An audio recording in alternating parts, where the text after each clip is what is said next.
A partir de agora, você vai ouvir o programa do Citraeng.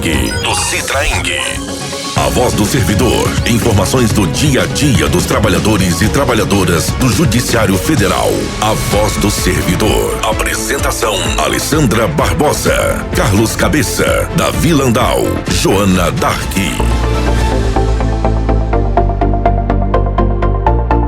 Boa tarde, pessoal. Boa tarde, turma aí do aglomerado da Serra. Estamos aqui com mais um programa, A Voz do Servidor, um programa do Citraeng, Sindicato dos Trabalhadores Federais de Minas Gerais. A gente atende o TRT, né? Justiça do Trabalho, TRE, Justiça Eleitoral, TRF e a Justiça Militar. Essa é a nossa base e é onde a gente tem os nossos filiados, né? Um sindicato que tem a cultura como uma das pautas principais, né? Além da luta, né? Pela nossa categoria, da luta social também, nós não somos uma ilha, né? O sindicato é para lutar também e é um agente transformador. E hoje a gente está num momento especial que a cultura chegou com força aqui, né? Chegamos com duas pessoas aqui, né? E nós vamos falar de teatro e de poesia, que são duas coisas da vida da gente maravilhosas, né? Duas coisas assim que a gente nem tem palavras para explicar. Nós vamos conversar com Elo Gouveia, atriz e diretora, que vai estrear a peça Sonhos, e com a servidora do TRT, filiada ao Citraeng, e escritora Adriane Garcia, que está lançando o livro Atlas da Anatomia. Se apresente. Ei, olá, gente. Meu nome é Adriane Garcia, sou poeta aqui de Belo Horizonte. O Atlas de Anatomia é meu 9º livro de poesia, que vai ser lançado agora no sábado. E é um livro que traz a poesia que tem gatilhos, né? A quase que associações livres, que depois são transformadas em poema a partir de partes do corpo. Por isso chama Atlas de Anatomia. Alô? Eu sou Elo Gouveia. É bom que esse sábado vai ter muita coisa, porque vai ter o lançamento do livro da Adriane e a peça Sonhos, que a gente constrói em várias mãos, também vai ser nesse sábado, à noite, no bar Cannibals, na Carandaí. E quando a gente fala em sonhos, principalmente nós que somos trabalhadoras, trabalhadores sindicalizados, que estamos na luta por um outro tipo de sociedade, por um mundo mais justo, mais fraterno, por mais que a gente tenha muita raiva dentro do nosso coraçãozinho do que está acontecendo no mundo, das injustiças, eu acho que o que mais nos move são os nossos sonhos. Nós somos movidos por sonhos, por ideais, senão a gente não estaria aqui, né, nessa tarde, na Rádio Favela. Então, os espaços onde a gente vai, tudo que a gente procura fazer, são nossos sonhos que vão levando a gente. Eu queria que vocês duas falassem um pouco de vocês, né? Como vocês chegaram até aqui, né? As coisas que importaram, que aconteceram, de onde que vocês vieram, as duas. Beleza? Começa? Sim. Bom, no meu caso, eu nasci em Belo Horizonte, né? E sempre morei na periferia de Belo Horizonte, no bairro São Bernardo. Aquela área ali, né, regional norte de Belo Horizonte, e fui uma menina muito pobre, né, naqueles anos 70 e 80, que muitos aí dizem que foi uma maravilha, né, mas na verdade a ditadura militar não nos deu nenhuma salvação, não. A minha rua não tinha, por muito tempo, não tinha água encanada, não tinha esgoto, né, sistema de esgoto. Então, assim, foi uma infância em que eu, tendo memória, posso constatar essas falácias, né? Hoje tem um pessoal aí com saudade, né, da ditadura, acreditando em milagre econômico, mas quem tem memória e quem foi pobre sabe muito bem que não é verdadeiro, né? A gente passava muitas dificuldades e coisas que hoje a gente tem acesso, a gente não tinha de jeito nenhum. Uma dessas coisas que eu tive acesso com muita dificuldade foi livro. E eu era uma menina que adorava escrever. Então, assim, eu fui conhecer poesia por causa de biblioteca pública, né? Então, a biblioteca pública teve enorme importância para mim, na minha vida. Hoje eu fico vendo, né, que existem ainda bem, né, os centros culturais com bibliotecas disponíveis, né? Você tem uma construção de um senso, pelo menos isso, né, de políticas públicas de leitura. Inclusive, né, aproveito para divulgar que o governo federal fez agora o MEC Livros, né, um aplicativo, o MEC Livros do governo federal, que basta baixar o aplicativo, logar lá com o GovBR, qualquer cidadão brasileiro tem acesso a livros, e são livros maravilhosos, são livros aí, né, best-sellers muitas vezes, ou livros clássicos. Então, assim, é uma política de leitura maravilhosa que surge agora no governo Lula. E nada disso tinha, na verdade, durante aquela época da minha infância, né? Então, assim, a gente tinha muita dificuldade de ter acesso às coisas. E eu conheci na Biblioteca Pública poesia. O primeiro livro de poesia que veio na minha frente foi O Isso ou Aquilo, da Cecília Meirelles. E eu fiquei fascinada com aquela forma de escrever, né? Eu tinha 7 anos e eu fiquei fascinada com aquilo. Porque tinha ritmo, porque parecia uma música. E aí eu comecei a ensaiar meus versinhos desde muito cedo, ficava lendo pra minha mãe. E foi isso, assim, foi uma vida de escrever. Nem sonhava em publicar nada disso, porque é como eu digo, né? As juventudes pobres do país, principalmente as juventudes negras, né, do país, muitos sonhos são alijados, né? Você, muitas vezes, deixa até de sonhar, porque você não acha que aquele sonho é possível para você, né? Daí a importância hoje, inclusive, das cotas, né? Das cotas nas universidades, cotas no serviço público, porque todos pagam impostos, então todos têm direito de usar os serviços, né? Então as cotas são muito justas, porque antes das cotas, apenas uma parte da população, a população branca de classe média, tinha acesso às universidades públicas. E a partir das cotas, a outra parte da população, que paga impostos, passou a poder ter acesso à universidade pública. Então a cota, ela não é racismo ao contrário, ela não é como é que eu vou falar, mimimi, né? As cotas são, na verdade, uma política pública de justiça social. Porque se todos pagam impostos, todos têm que ter garantido o direito de estar ali usando daquele serviço. E eu acho que isso, a médio e longo prazo, é o que já está mudando um pouco e vai mudar a sociedade brasileira, né? Esse acesso ao serviço público também, né? Eu tenho visto agora, eu trabalho no TRT, e nos últimos anos, eu posso dizer, nos últimos 6 anos, eu tenho recebido pela primeira vez em um número maior, um número que se possa ver visível, estagiários negros no TRT. E isso é maravilhoso. Eu tenho recebido estagiários e estagiárias maravilhosas, extremamente competentes, e pela primeira vez um número visível de pessoas negras no serviço público. E isso é uma mudança na sociedade brasileira, né? E isso é muito bom. E aí é isso, eu venho dessa infância, dessa paixão pelos livros. Foi a biblioteca pública que me proporcionou isso nas escolas. E aí mais tarde, né, na luta aí, eu fui conquistando uma vida onde eu posso comprar os meus livros, né? E até escrever os meus livros. Isso aí. Ela falou muito de sonhos, né? Então sobrou pra você aí. Então. E é bacana quando a Adriana vem. Não sei se é tão bacana, a gente tem em comum lembrança de uma infância tão pobre. Mas é mais uma coisa que nos une, essa infância.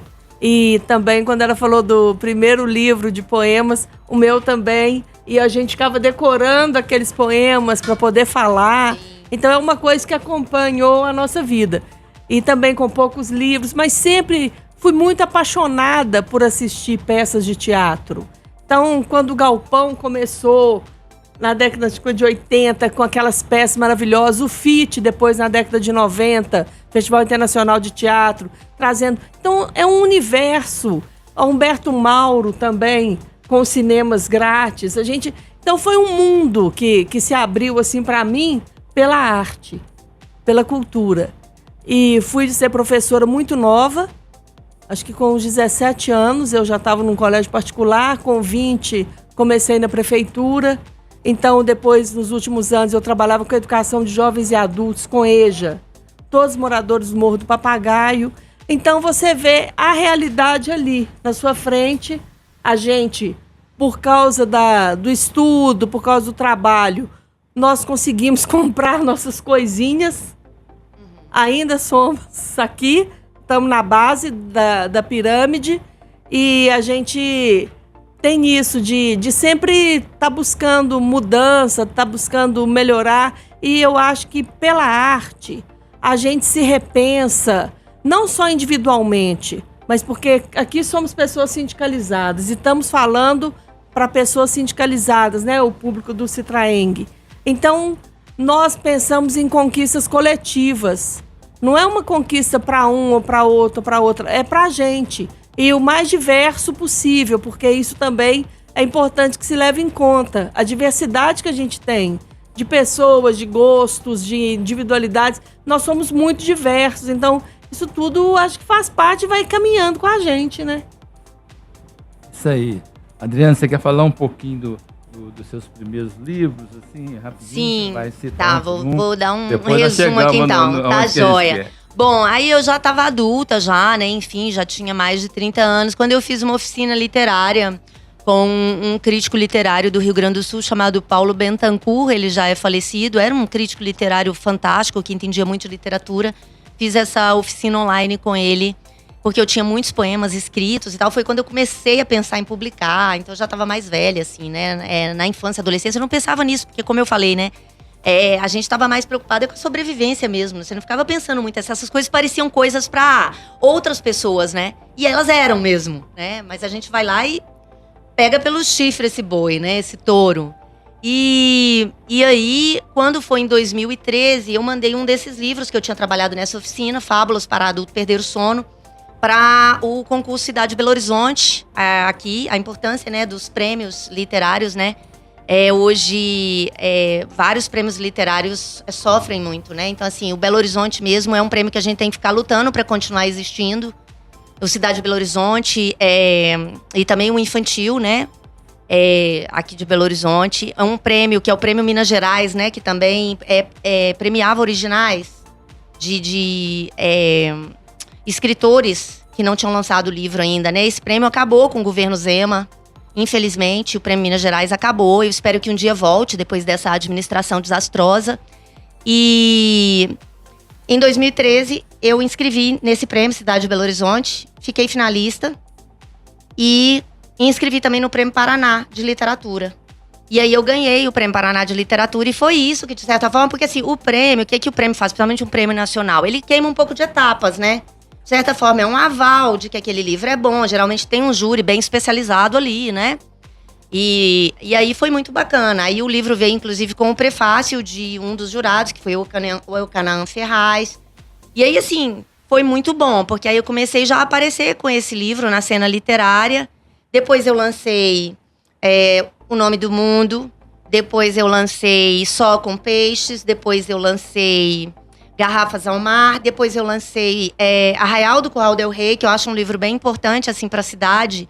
Porque ele é um livro que conta a história do Arraial do Curral del Rei, né? A nossa cidade, Belo Horizonte, ela nasce da desapropriação, né? Ela nasce da desapropriação. A história, inclusive, né, do morro, né? A história desse lugar onde a gente tá tem a ver com essa expropriação que aconteceu com as pessoas que moravam ali, onde hoje, né? Ali dentro da contorno, né?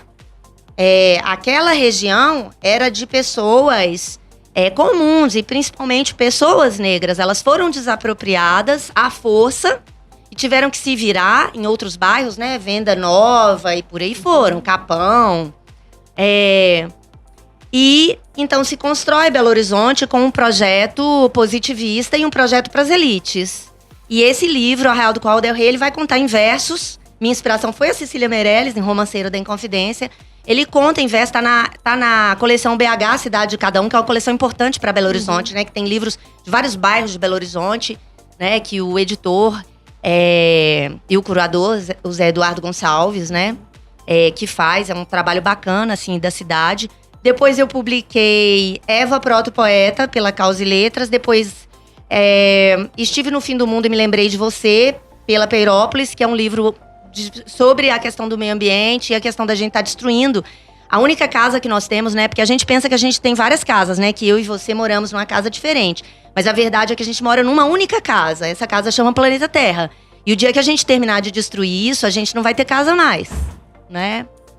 Aliás, é um engano, né? A gente fala que a gente vai destruir a Terra, mas a gente vai destruir a gente, né? A humanidade. A Terra vai dar o seu jeito e vai se recuperar, porque ela é muito mais velha e muito mais sábia do que nós. Esse livro fala disso. E depois eu publiquei A Bandeja de Salomé, que é um livro que pega as mulheres bíblicas numa releitura, trazendo a voz dessas mulheres dentro daqueles textos, porque esses textos, muitas vezes, são utilizados para manter a mulher subserviente, para manter a mulher submissa. Muitas vezes são usados de maneira misógina em muitos púlpitos por aí. Então, a minha intenção foi trazer essas mulheres para que elas próprias falassem daquelas histórias bíblicas. Chama A Bandeja de Salomé. E é por essa editora que agora eu vou lançar Atlas de Anatomia. E é isso. Peraí, não avança não. Vou chegar lá. Hein? Ufa! Bacana. Não, e você aí no teatro, como que você entrou, né, no teatro? Tem muito tempo, é de agora? E é a sua primeira peça? Como que é? Bom, eu sempre fui público, como eu falei. Então, assistir a peças de teatro, ver filmes, isso é da minha vida. E durante a pandemia, eu fiz muitos cursos.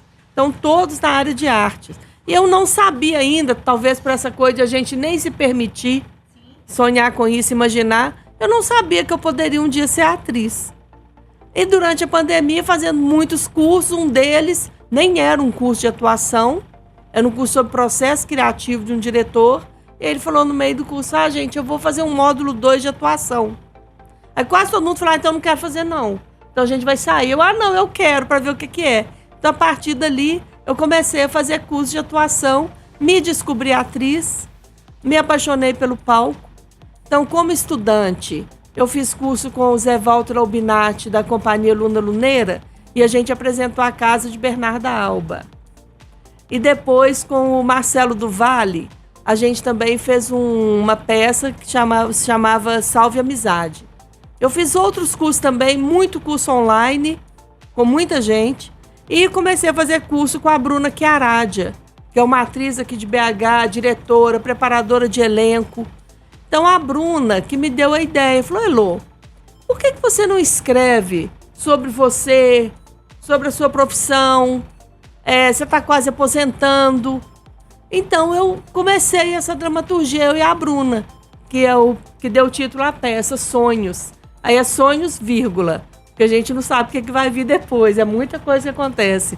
Então, a gente criou esse texto, Sonhos.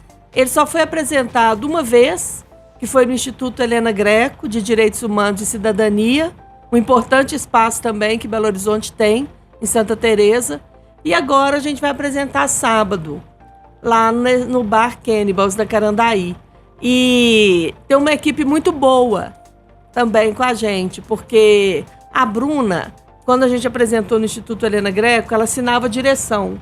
Mas como ela está fazendo muita coisa, ela também dá aula de atuação para a câmera, no espaço que chama Arthur, ela dá aula de teatro, ela está preparando muito elenco de alguns filmes, então ela não podia mais, infelizmente, ser a diretora, mas ela vai estar lá sábado. Então a gente tem a Mila Conde, que é uma bailaora flamenca, cantaora flamenca, também compositora, cantora, que faz a minha preparação corporal. A gente tem a Silvia Klein, que é uma cantora maravilhosa, uma cantora lírica e também de MPB. A Silvia Klein faz a minha preparação vocal.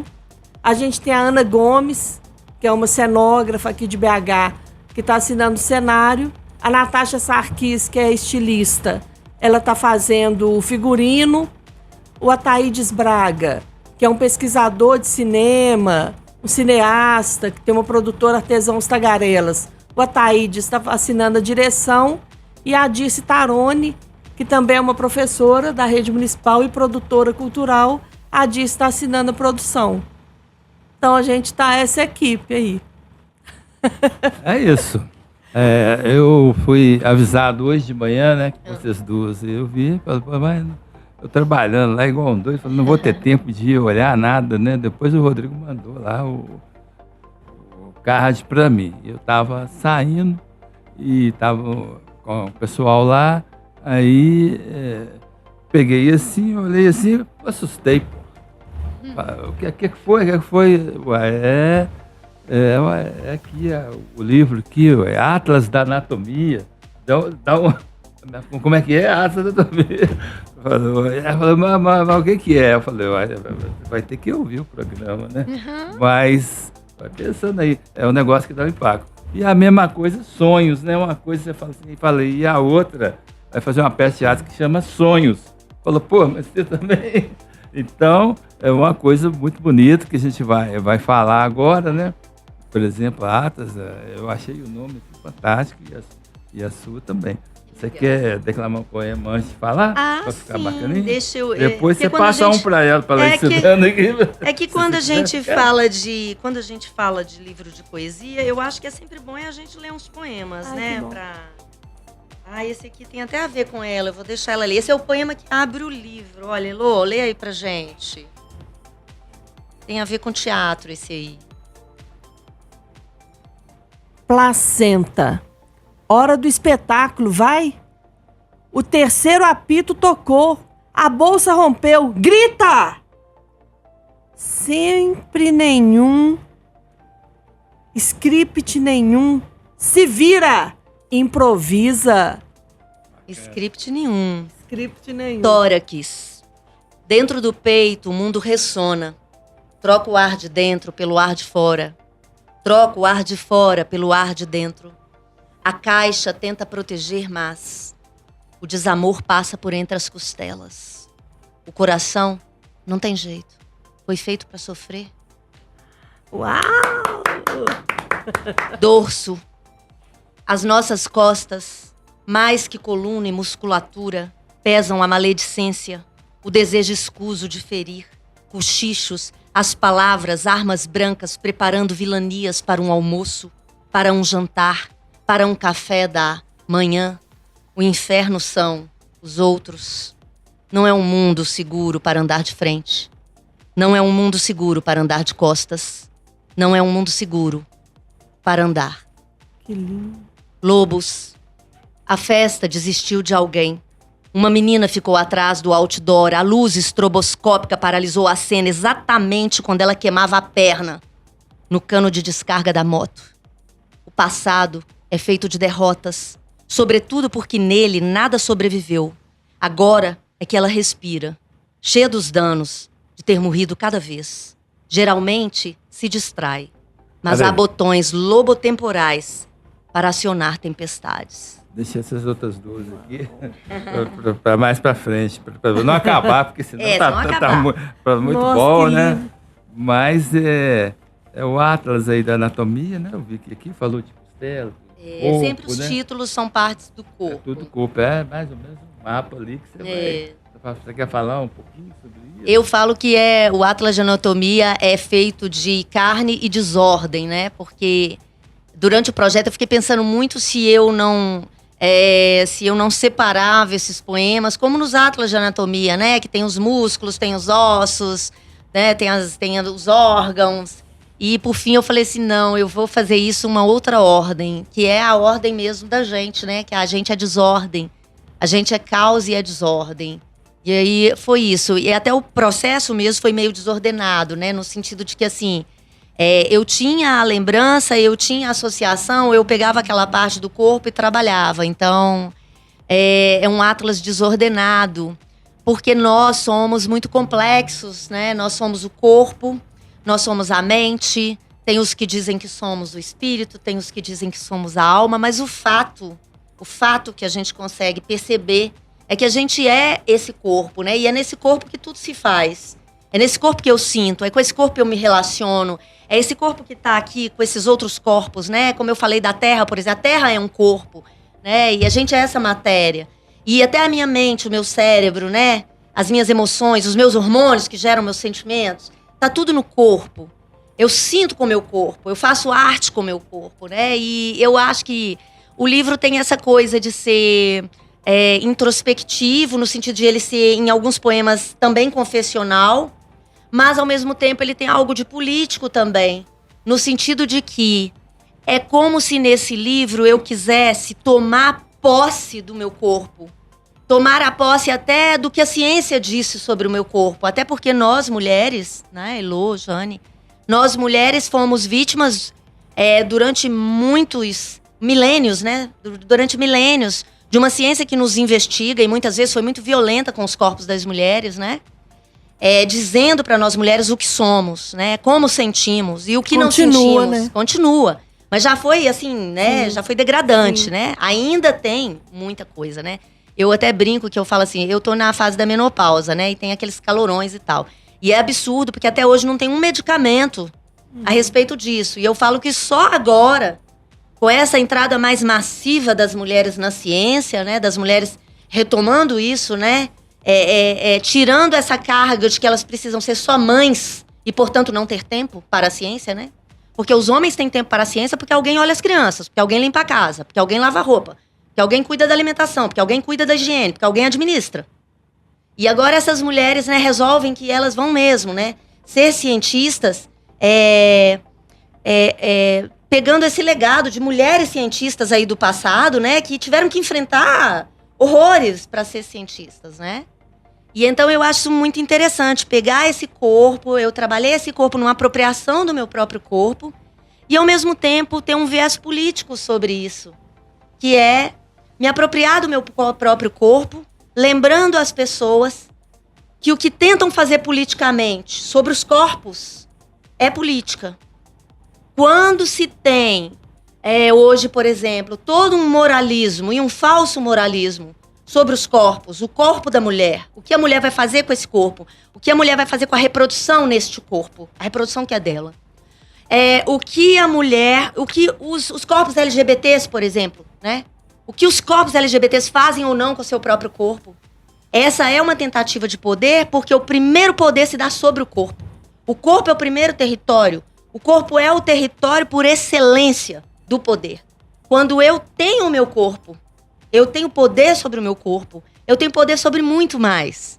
E é esse poder que não querem que tenhamos. E é por isso que os corpos são tão vigiados. Então, o Atlas é isso. O Atlas é para desorganizar. É isso aí. E aí? O seu livro, a sua peça tem a ver aí com as greves, né? De 88, né? Do sindicato, né? Eu acho que já era útil já, né? Porque eu me lembro que eu era professor, gente, eu dava aula também. De quê? Eu era professor de português. Olha, tudo próximo aqui em BH? Aqui em BH, mas eu fiquei pouco tempo. Da rede municipal ou estadual? Da rede municipal. Ah, que eu sou. Mas eu saí, porque eu passei no concurso e eu tinha filhos. Sim, sim. Então naquela época, até a diretora, mas você está fazendo trabalho, não você vai sair? Eu falei, eu vou te falar aqui quanto que eu vou ganhar. E não precisa. Ela falou, vai embora, soube. Mas o que eu queria falar é o seguinte, porque os sindicatos, na ditadura, eles fizeram a intervenção, colocaram lá, né? E não tinha eleição.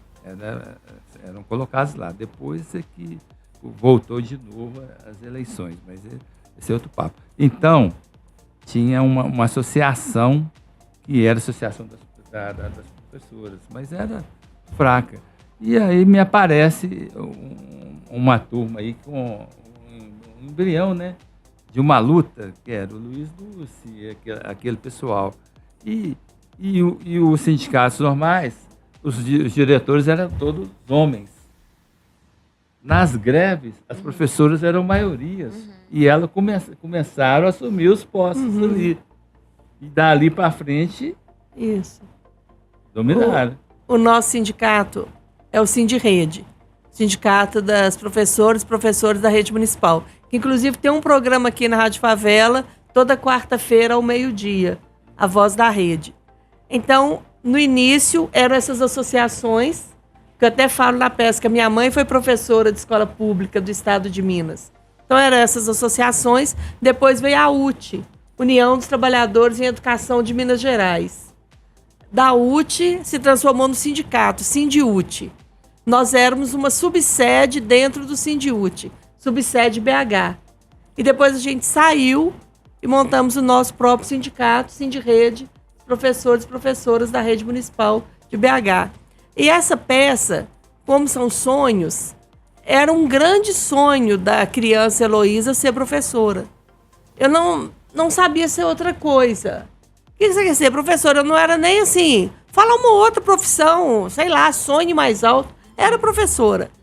E então conta um pouco isso. E quando eu entrei na rede municipal em 88, a primeira greve que eu participei, que eu até falo assim, greve essa construção coletiva, mas que vocês vão me permitir, nesse caso, chamar de minha. Então, são muitas greves e eu me aposentei, eu tinha 2 cargos, professora. Num eu me aposentei em 2020 e o segundo eu me aposentei ano passado, 2025. Então, é um pouco isso. Então, agora vem outros sonhos, porque a gente vai modificando. E, às vezes, algo que você pensou que fosse um sonho se torna um pesadelo. Nem sempre. E a gente fica nessas buscas, são buscas. Que enquanto a gente tiver vida, a gente tem busca. E eu amei quando a Adriane falou sobre o nosso corpo ser nosso território. E a gente ter o poder sobre o nosso corpo. Isso para uma atriz diz muito, né, Lu? Muito. A atriz trabalha com isso, né? Esse corpo, né? Esse corpo que se coloca ali para fazer outras vidas, né? Para se tornar outros e isso. outras. Então, assim, é muito forte, é muito verdadeiro. Também estamos na mesma fase da menopausa, que é quase que um tabu, que a única coisa que se ouvia antes é ai, que calor. É. Como se a menopausa fosse isso. Que é menopausa? Calor? Não é isso. Não é isso. É muito mais complexo. E eu acho que esse tabu tá ligado a gente não poder dizer que tá envelhecendo. Porque no Brasil, e infelizmente a gente tem que mudar isso, a velhice é quase uma vergonha, quando ela devia ser um orgulho, na verdade, né? Para você chegar à velhice, você tem que vencer um monte de coisas. E eu acho assim, a gente que consegue saber que tá envelhecendo e tá indo bem, sem loucura. Isso. Tudo bem, quem queira fazer, eu chamo de loucura, é um preconceito da minha parte. Mas a gente poder envelhecer tranquilamente, você ser feliz com o corpo que você chegou nessa idade, sem ficar com muita preocupação, porque eu acho que o mundo já nos dá muita preocupação. O que a gente vive agora com Trump, com o Milley, com o Netanyahu, que a gente nem gosta de falar esses nomes, com o que está acontecendo no Irã, em Cuba, na Palestina. Então, a gente tem preocupação muito grande como humanidade para poder ficar preocupado que eu estou envelhecendo. Gente, é normal. Ou é isso, ou é a morte, eu prefiro ser velhinha. Ai, não pode mais falar velha, que agora tem uma sigla, NOTE. Mas eu vou ficar velha mesmo. Eu gosto de ser velha, é tão legal a gente ficar velha. Também. Deixa. Aqui no meu lugar de fala, eu que tá envelhecendo, eu vou ficar velha mesmo. Deixa a 60 envelhecer, chamar velha. O que tem? Mas é interessante, né? Eu acho que isso tudo tem a ver com esse tabu mesmo, que é assim... como padrão de beleza, tá todo ligado à juventude e a outras coisas aí, né, que compõem o que é chamado de belo na sociedade. E a velhice, principalmente a velhice da mulher, né? A velhice da mulher é muito mal aceita, porque por muito tempo se constrói o feminino ligado à reprodução. Então, se eu tô na menopausa, o que cessa é a reprodução. E se eu não vou mais reproduzir biologicamente, é como se eu não servisse mais pra nada. E uma coisa também... E é de um empobrecimento simbólico isso, né? Absurdo, assim, né? Quer dizer, as pessoas velhas e as mulheres envelhecendo totalmente podem contribuir como contribuem. E por que eu não vou falar disso, sabe? Agora, é claro, com essas questões biológicas que o envelhecimento traz mesmo, como por exemplo essa, né? Desse calorzão que você não tem um medicamento. Isso é falta de mulheres envelhecendo na ciência ligadas a isso. Vai ter daqui a pouco, né? Porque precisa ter mulher nos lugares para atender demandas de mulheres. E uma coisa também, essa coisa de aposentar, que para mim foi um grande sonho, que na peça eu falo sobre isso também, que eu sou inundada por tanta felicidade, quando eu vi assim que eu consegui me aposentar. A aposentadoria também, para algumas pessoas, ela é um tabu. Porque se eu me aposentar, eu não sou mais útil, eu não sou mais... Que isso, gente? A vida é muito maior, o mundo é lindo. Pois eu tô doida pra aposentar, Elô. Pois é uma delícia. Eu tenho tanta coisa pra fazer que não dá tempo. O trabalho toma o tempo da gente, a gente quer tempo de vida. Trabalho desde os 16 anos, contribuindo, né? Vou aposentar com a consciência bem tranquila. Eu comecei com 13, não recomendo pra ninguém, mas é a vida, né? Aposentar é bom demais. Cabeça tá chegando na hora dele também de aposentar. Tá chegando aí, né? Eu vou Vamos sair. aprontar muito nesses palcos, gente. Vamos. Ai, que Nós tudo. estamos na área aí, né? Aham. Eu vou mandar um abraço para Eliane e para Roberta. Você conhece? Queridas demais. Eu amo as Porque eu duas. mandei para elas. Não sei se elas estão ouvindo. Será? Porque Elas são queridas. A Eliane foi a Se primeira elas pessoa. não estiverem ouvindo, eu vou puxar a orelha delas amanhã. Ela foi a primeira pessoa que me falou de você. A Eliane também é uma poetisa muito boa, bacana. Ela é. Gente fina, Roberta. E olha, é leitora excelente, viu? Leitor alto nível. E é o seguinte, vou fazer o seguinte, fala de novo aí, onde que vai ser a peça, dá tudo direitinho aí pra ela ali, ela grava tudo assim, rapidinho, pra fazer depois um... Ah, maravilha. O bar se chama Cannibals, Avenida Carandaí 761. E ele tem uma proposta muito boa. Toda quinta-feira, hoje mesmo é dia, toda quinta-feira tem um filme lá. Hoje às 20h30, quinta às 20h30 tem filmes. E a nossa peça vai ser sábado às 19 horas. É um bar muito bacana, é uma outra proposta também cultural para BH. Ele abre também para exposições todo mês. Os espaços internos do bar são ocupados com exposições de artistas aqui de BH, muita gente do grafite. Então é um espaço muito legal. É o Cannibals, Carandaí 761. Nesse sábado às 19h. Tomara que vocês estejam lá. Pra gente rir um pouquinho juntos. Chorar também tem hora, que a vida chorar isso bom tudo. também. Bom, o Atlas, aliás, a minha proposta é assim, vá lá no lançamento do Atlas, que é mais cedo, já vai pro Cannibals às 19 horas pra ver Isso. Sonhos. É Sergipe 220, ali atrás da Boa Viagem, no restaurante Feijão Tropeiro, sábado, dia 25. Ai, que ótimo. Olha aí, hein? Sabadão, hein? Pelo amor de Deus. Eu vou estar lá de 11 às 17 horas. Então, qualquer horário que chegar, tem livro. Ninguém falou aqui que esse programa tá uma delícia. Falou foi outra coisa. Mas o negócio aqui tá muito bom, né? E aí você prepara uma música aí pra gente bacana aí. Enquanto eu vou dar alguns informes aqui do sindicato, beleza? Informe aqui é bacana, que é a eleição do Citraeng. Eleição de sindicato, você já sabe como que é. A luta é bacana mesmo e todo mundo, né? Nós temos 2 chapas, né? Chapa 1 e chapa 2, não é isso? A votação vai acontecer de forma eletrônica entre o dia 5 e 9 de maio. Foram registradas 2 chapas para a diretoria executiva. Justiça para Todos e Citraeng de Todos. Ambas com representantes de diversas cidades e ramos do Judiciário de Minas Gerais. Também foram inscritos candidatos e candidatas para o Conselho Fiscal. O Conselho Fiscal é um órgão do sindicato que é de fiscalização mesmo. Ele vai estar junto ao sindicato, né, olhando tudo que tem e tal. E é isso.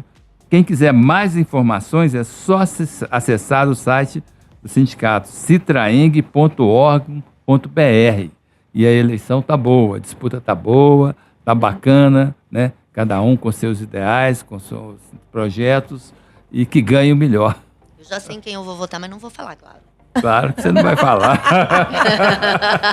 Nós temos lá, como é que chama? A comissão eleitoral ali que está de olho. Tá de olho. Inclusive, nós temos duas apresentadoras que se elas estivessem aqui, elas iam adorar aqui. Um abraço para Joana e para Alessandra. Eu vou dar um abraço também para outro, da Davi Landau. Querido. Davi Landau falou que ele queria gravar, mas não está conseguindo, mas falou que está ouvindo aqui, mandou a mensagem aqui para nós. E é isso aí. Que música que nós vamos ter aí? Hoje é dia de São Jorge, né? Opa. Olha só, Jorge. Jorge da Capadócia, Jorge Benjor, tá bom? Tá ótimo. Maravilhoso. Vamos que vamos. Bola dentro, bola fora e às vezes bola na trave. Um pouco do cenário político com Rubens Goiatá.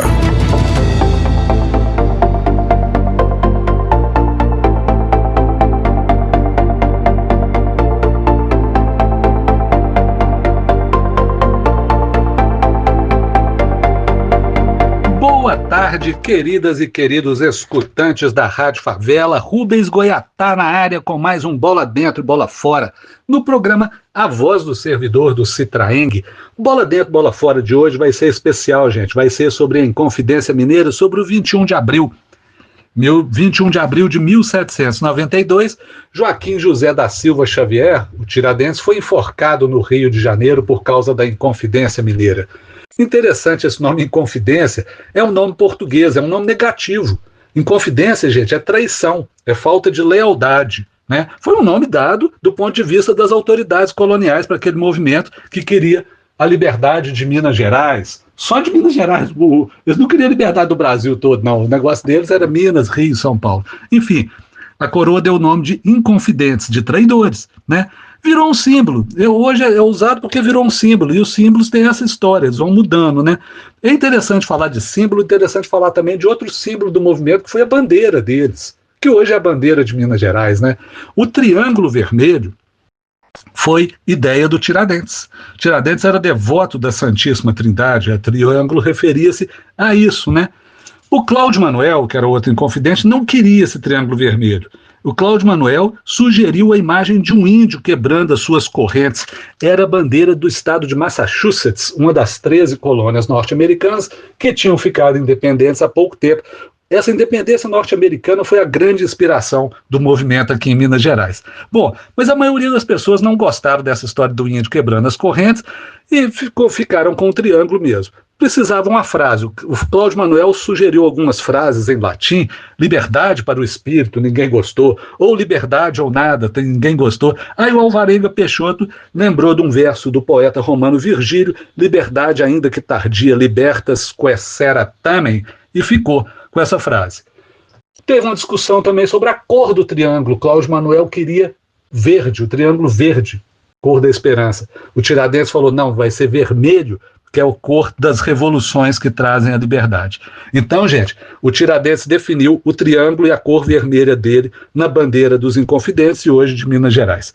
Tiradentes não era o líder, não foi o líder, não.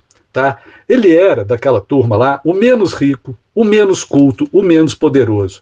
Essa turma dos chamados Inconfidentes eram membros da alta elite de Minas Gerais, alta elite civil, alta elite militar, muitos religiosos, né? Agora, o Tiradentes não era também um pé rapado, um cara desimportante, não. Ele era um alferes, um cargo de oficial que hoje estaria entre sargento e tenente, era o mais baixo oficial, né? Ele seria o executor militar da Revolução. Tiradentes, gente, era um cara tupetudo. Ele não bajulava ninguém. Ele falava de igual para igual com todo mundo, inclusive com seus superiores militares. Talvez por isso ele não tenha sido promovido nos mais de 10 anos que passou como dragão. Dragão era o corpo militar encarregado da ordem nas Minas Gerais, né? Ele não era tão culto quanto o Alvarenga Peixoto, quanto Tomás Antônio Gonzaga, Cláudio Manuel, Padre Toledo, mas ele sabia ler e escrever, por exemplo. Ele não era tão rico quanto o Padre Rolim, quanto o Álvares Maciel, mas ele tinha escravos, chegou a ter 4 escravos. Ele não era tão poderoso quanto o comandante dos dragões, que era um dos conspiradores, o Francisco Paula Freire Andrade, mas ele era, Tiradentes, um militar competente. Ele limpou, por exemplo, a Serra da Mantiqueira dos bandidos que infestavam essa região perigosíssima na época, que inclusive dificultava o envio de ouro de Minas para o Rio de Janeiro. Ele era um cara remediado, ele tinha uma mobilidade social grande, então. Ele transitava entre os pobres e os ricos e poderosos, inclusive porque era tupetudo, como eu já disse, né? E ele tinha mobilidade espacial, geográfica também, gente. Ele conhecia a Estrada Real, aquele caminho que levava de Vila Rica ao Rio de Janeiro, como a palma da mão. Ele conhecia todos os lugares e todas as pessoas, porque, além de dentista, ele era uma espécie de médico prático, conhecedor de planta, de raízes, de chás. As pessoas precisavam disso. Ele era comunicativo, ele era tocador de violão. Com isso, ele foi o que mais se expôs, porque ele falava com todo mundo, com Deus e o mundo, de Minas, de Vila Rica ao Rio de Janeiro, passando pelo caminho, falava com todo mundo sobre essa revolução que ele queria para libertar Minas de Portugal. Dos 11 condenados à morte, então, 10 condenações foram anuladas, convertidas em pena de degredo, de exílio. Só a condenação à morte dele foi mantida. a tal história, né, gente? A corda arrebenta para o lado mais fraco, né? E por falar em arrebentar, aquela imagem do índio arrebentando as correntes é interessante. Isso remetia ao fim da escravidão. Mas os inconfidentes conversaram sobre isso e decidiram que a escravidão seria mantida. O argumento deles: seria justo acabar com a escravidão, sim, mas a economia não permitiria. A nova república que iria nascer não permitiria. Seria muito, né? É interessante, é o mesmo argumento até hoje, gente. É o mesmo argumento quando se fala, por exemplo, da jornada 6x1. Seria até justo, mas a economia vai quebrar, o país vai quebrar. A mesma coisa, né? Então, assim, liberdade, ok, mas liberdade para os escravos lá no século XVIII, não. Liberdade para os trabalhadores, hoje aqui, da jornada 6x1, não. Ou seja, liberdade pero non mucho, né? É isso aí, gente. Um abraço a todas e todos e até a próxima semana com mais um Bola Dentro, Bola Fora. Você está ouvindo o programa do Citraeng, com a apresentação Alessandra Barbosa, Carlos Cabeça, Davi Landau, Joana Dark. E aí, Adriana? Gostou aí? Eu gostei. Eu queria dar uma dica, porque aí eu me lembrei de uma biografia maravilhosa. Foi lançada pela Companhia das Letras, chama O Tiradentes, do Lucas Figueiredo. E é uma biografia bem completa, assim, de quem foi mesmo o Tiradentes. Eu li essa biografia e, assim, adorei ler, porque a biografia é muito bem escrita e gostosa de ler. E vai mostrando, assim, até psicologicamente, assim, o Tiradentes. Você consegue ir percebendo que, na verdade, ele era muito ressentido. E que muitas das coisas que ele vai fazendo é por ser um fracassado. Porque ele tem muitos planos, ele é um cara empreendedor. E ele vai fracassando naquilo tudo, sabe? Então, assim, é uma biografia muito interessante. Bem legal. E aí? Ai, fiquei curiosa com a biografia para ver. Porque como a gente tem esses... A gente não pode mais falar a palavra mito pelo homem que teve aqui na presidência. Sim. Fica estranho, rebaixou a palavra. Mas o Tiradentes é um mito. Então a gente tendo assim, nos afasta do homem. E esse homem que a biografia mostra é muito interessante. Ele é um homem ressentido, ele é um homem que sofre, ele é um homem que quer essa promoção e não consegue. Ele é um homem que trabalha duro por essa promoção e não consegue. E que vai metendo os pés pelas mãos várias vezes, assim. E que me parece que era também, assim, capaz de fazer tudo. Tanto que ele por essas promoções? Não só as promoções, mas os planos dele. Ele tinha vários planos, assim, de sucesso, sabe? Ele tenta construir várias coisas. Uma delas é até um chafariz para água no Rio de Janeiro. E aí ele precisa que a rainha dê autorização e ela não dá. Ele vai ficando ressentido com uma série de coisas. E é muito interessante, porque assim, ele tem esposa, ele tem filha. E ele acaba deixando essas pessoas porque é aquele tipo de homem que ele quer realizar o sonho dele. O que ele precisa deixar para trás e fazer não interessa. Essa biografia é bem interessante no sentido de mostrar esse homem, sabe? A humanidade, né? E também ali, isso, que ele tratava as pessoas... ele era uma espécie mesmo de médico, um dentista fabuloso. E as pessoas, inclusive no Rio de Janeiro, o escondiam. Durante o tempo que ele já estava sendo caçado no Rio de Janeiro, as pessoas o escondiam por uma dívida de gratidão que tinha com ele. Porque ele curava mesmo muitas pessoas numa época que você não tem anestesia, né, gente? É bem interessante. Lucas Figueiredo, pela Companhia das Letras, o Tiradentes. Sábado, quando eu for lá no lançamento do seu livro, eu vou procurar lá. Lá não vai ser em livraria. Vai no Belas, toda segunda, quinta-feira do mês vai ter de volta nosso clube de poesia. 19 horas. Já fiz outro mexã aqui. Clube de poesia, livraria do Belas. Toda segunda, quinta-feira do mês, aberto a todo mundo. Vamos lá ler poesia. E é um clube maravilhoso, demais, porque eu já participei. A Elô, conheci a Elô lá. É muito gostoso mesmo. Agora, quando ele fala do Tiradentes e volta na nossa luta de hoje, da escala 6x1, que é uma luta nossa. Dentre todas as lutas que nós temos, o fim da escala 6x1 faz parte do nosso cotidiano agora, lutar para que ela acabe. Porque não tem condições. E aí, o que ele falou, essa falácia de que vai acabar com a economia, mesmo que foi usada contra os escravizados. Então, o fim da escala 6x1 foi algo que me pegou, porque conectou o passado com o nosso agora. Isso aí. Você está querendo falar, Zezinho? Você tem prioridade aqui. Eu torci porque esse ano, tudo bem, né, escutante isso aí. Esse ano eu acompanhei mais. O Beto Almeida fez um texto sobre Tiradentes, cheio de novidades, surpresas e tal. E um deles é o seguinte: eles buscavam um projeto de Brasil. E até hoje, eu acho que naquela época eles estavam mais próximos de um projeto de Brasil do que se você for pegar qual que é o projeto de Brasil hoje, né? E os projetos viraram só eleitoral, sem projeto. Aí ele é pior do que eu sou melhor, ele fez isso. Então, assim, eu acho que isso é importante. Eles buscavam um projeto de Brasil. Isso que a gente está precisando, eu acho, nesse país riquíssimo, maravilhoso. O Davi Landau tá escutando mesmo, porque ele deu um palpite aqui, ó. Ele tá falando assim, na época já tinha esse negócio de minha bandeira será vermelha. Ótimo! Esse é o Davi Landau aí. Aê, Davi! Bacana demais, né? Aí, o negócio é o seguinte, quando é bom, passa rápido. Nós estamos indo pro finalzinho, mas não dá tempo aí. Mas você tá falando aí de clube do poesia? Clube de poesia. Fala mais um pouquinho sobre Esse clube de poesia, ele vai recomeçar, porque na verdade era o clube de poesia da Círculo, mas agora vai ser um novo formato. Nós vamos ler um livro de poesia por mês. A gente fala previamente que livro que vai ser. Muito provavelmente o primeiro agora de maio vai ser. Nós vamos ler Vinícius de Moraes, os sonetos de Vinícius de Moraes, a antologia.